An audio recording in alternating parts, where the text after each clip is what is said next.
다시 어제 표결 상황으로 돌아가 보면 김건희 여사 특검법 관련된 투표를 마치고 국민의힘 의원들이 퇴장을 했습니다. 한 14명 정도가 남아있다가 안철수 의원을 빼고는 결국 다 철수라고 의총을 했다라는 그런 얘기가 들렸죠.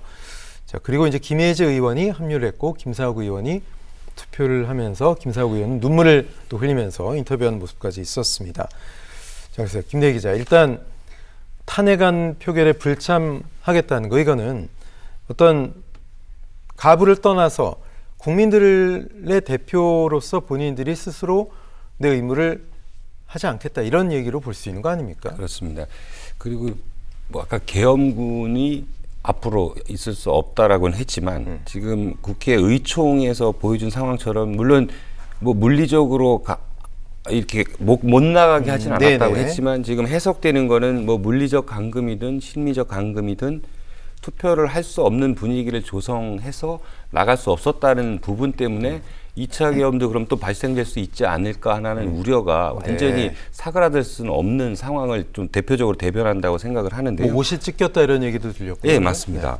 그래서 그 심리적 감금이 물론 더 강하게 작용할 수밖에 없는 상황이었을 거고, 그래서 명백한 투표 방해 행위라고 생각을 하면서 민주당은 그 국회법 위반으로 뭐 고소 고발을 하겠다는 입장이건데요.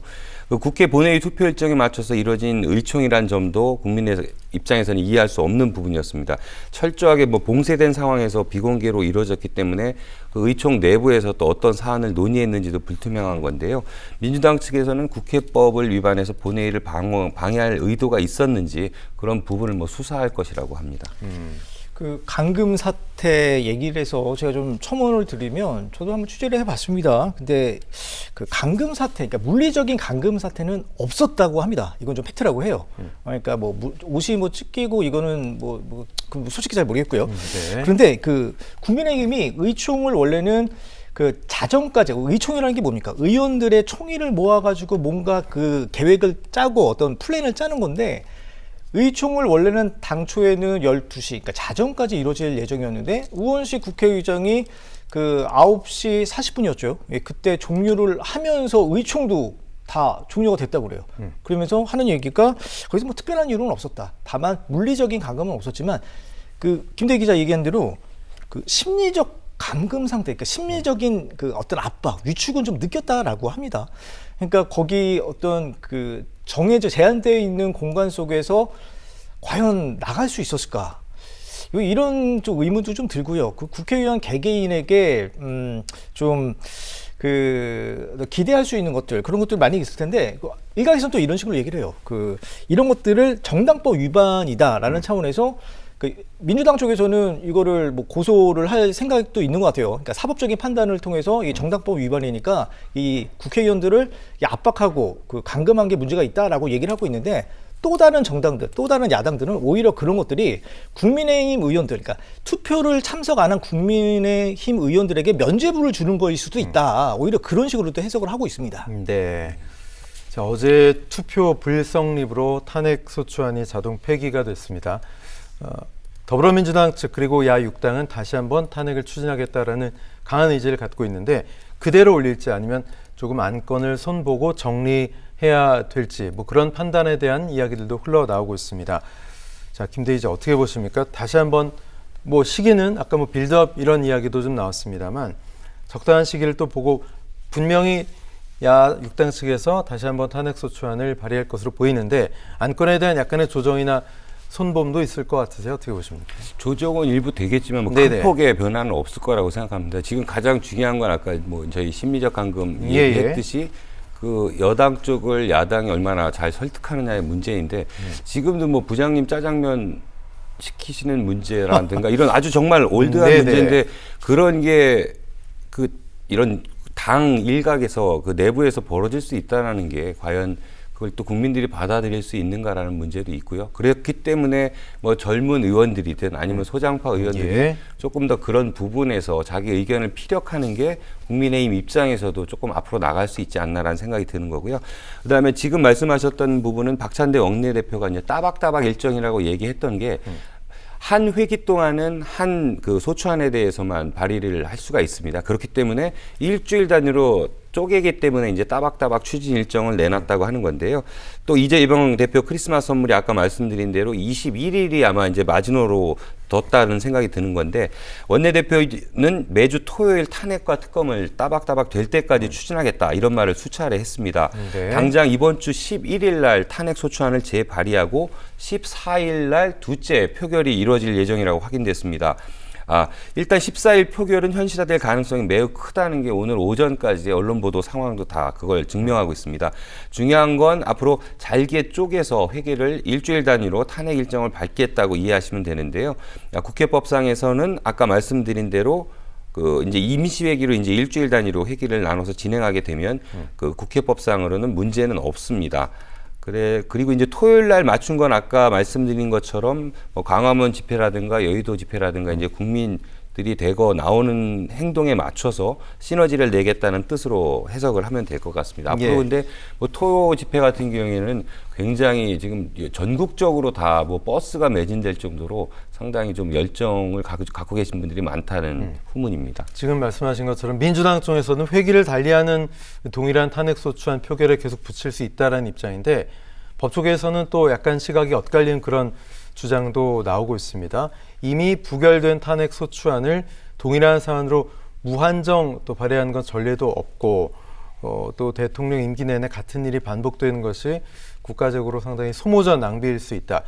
이 부분도 일리가 없는 말은 아니거든요. 어떻게 보십니까?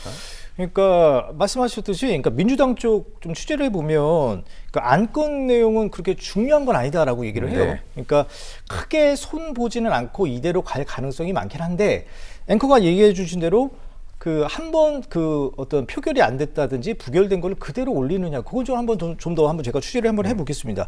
그리고 회기도 특정 1인에 대해서는 임시 회기당 단 한 번만 가능하거든요. 그런데 제가 알기로는 이 회기 간의 어떤 간격이 최소 보름, 그리고 한 달로 알고 있어요. 근데 일주일 만에 그거를 또 회기를 갱신할 수 있는지 그 여부도 솔직히 잘 모르겠습니다. 그거는. 그래서 이게 헌법학자들, 이게 법률학자들에 따라서 좀 다르긴 한데, 그런 것이 좀 아직 정리가 안 돼 있는 걸로 봐서는 지금 민주당이나 야당 쪽에서도 어제의 국민의힘이 아예 투표하지도 않은 그런 행태들, 그리고 이런 것들이 탄핵이 이루어지지 않은 것에 대한 어떤 분개감, 이런 것들 때문에 좀 마구잡이로 좀 나오는 그런 발언들 중에 하나가 아닌가 생각이 됩니다. 이재명 대표가 크리스마스 선물이라고 말한 부분, 사실 국민들은 애초에 이런 선물은 기대하지도 않았던 위시리스트에도 없었던 그런 선물 아니었을까요? 어떻게 보세요, 최시만 기자? 제가 다른 생각하느라고 잘 못했어요. 크리스마스 선물인데, 우리가 선물은 정말 평소에 굉장히 갖고 싶었던 거 봤잖아요.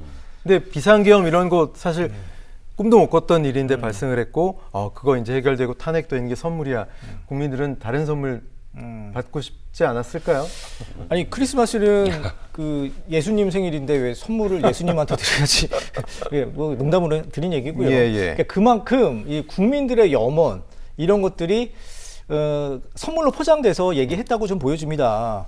그러니까 정말 예상치도 못했던 그런 계엄령 때문에 많은 국민들이 되게 불안해하고, 그리고 일상이 완전히 망가지지 않았습니까?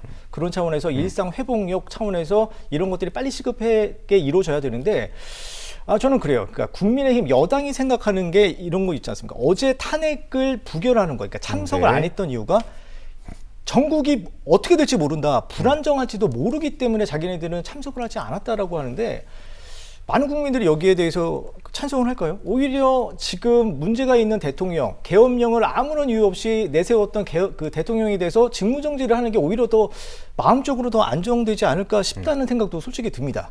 그러니까 제2계엄령은 없다라는 것도 어제 대국민 남하를 통해서 대통령이 얘기를 하지 않습니까? 그런데 앞서서 예전에 8월로 제가 기억을 합니다. 김민석 전 최고위원이라든지 민주당 쪽에서 이런 계엄령 가능성을 얘기를 했을 때 김동연 전 장관이 그런 거 절대 없다라고 얘기하면서도 이루어졌지 않습니까?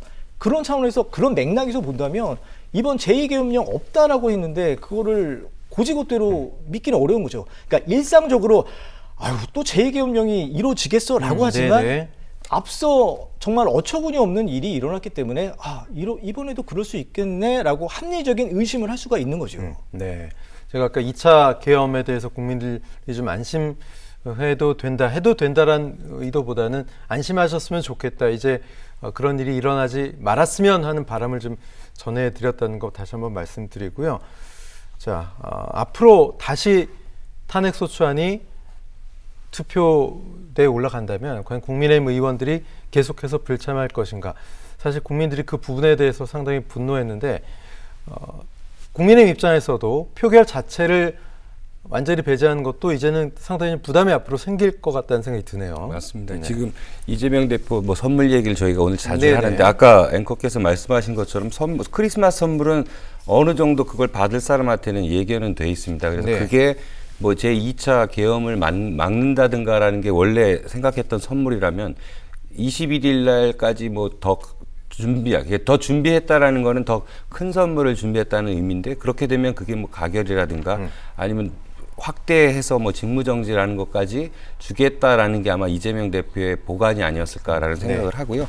지금 말씀하신 것처럼 국민의힘 내부 결속 문제는 뭐 당장은 그 지표가 그 김건희 여사 특검법으로 뭐 결부되진 않겠지만 네. 올해 2월에는 최소 이제 한 표가 이탈이 됐습니다. 그다음에 10월 4일에는 4표고 어제 같은 경우에는 6표였습니다. 이게 뭐 물론 그래프상으로 우상향한다고 해서 꼭 정치적으로 그게 다 맞지는 않습니다. 하지만 네. 근데 추세라는 것도 무시는 할 수 없고 균열이 발생하고 맞습니다. 있다. 네. 예, 그리고 의총 분위기라든가 아니면 어제 의총장에서 뭐 이탈한 의원이라든가 아니면 중간중간 뭐 안철수 의원을 비롯한 그런 김혜지 의원이라든가 이런 분들이 나왔다는 부분은 굉장히 또 고무적이라는 생각이 들고 또 김상호 의원 같은 경우는 밖에서 또 발표를 하면서 자기네 속내를 굉장히 솔직하게 드러내가지고 좀 더 깜짝 놀랐는데 자기 표심까지 드러냈지 않습니까? 그러니까요. 예. 그래서 그게 또 근데 상대적으로 2030 세대들에게는 젊은 의원의 그런 뭐 자기의 그런 솔직한 플러스 그다음에 어쩔 수 없음을 고백한 것과 결부가 되면서 더 소구력이 더 커졌다고 생각을 합니다. 그리고 아까 추세를 말씀드렸는데 지금 그 통계상으로만 말씀을 드리면은 계엄을 부결시킬 때 그때 당시에 국민의힘 의원들은 18명이었습니다. 그리고 그 소장파 의원들 일단 5명이 초반에 이제 이런 직무정지라든가 탄핵에 대해서도 찬성을 했고, 그러니까 수치상으로만 보면은 어떻게 보면 8표가 확정이 돼서 200표를 만들어지는 방안보다는 훨씬 좀 많이 나와 있는 상황이거든요. 그래서 어제 그런 그 투표 불성립이라든가 탄핵 불성립에 대한 또 영향이 더 크지 않았나라는 생각을 합니다. 알겠습니다. 자, 뉴스특보 1부 여기서 마치고요. 잠시 후에 새로운 상황 전해드리겠습니다.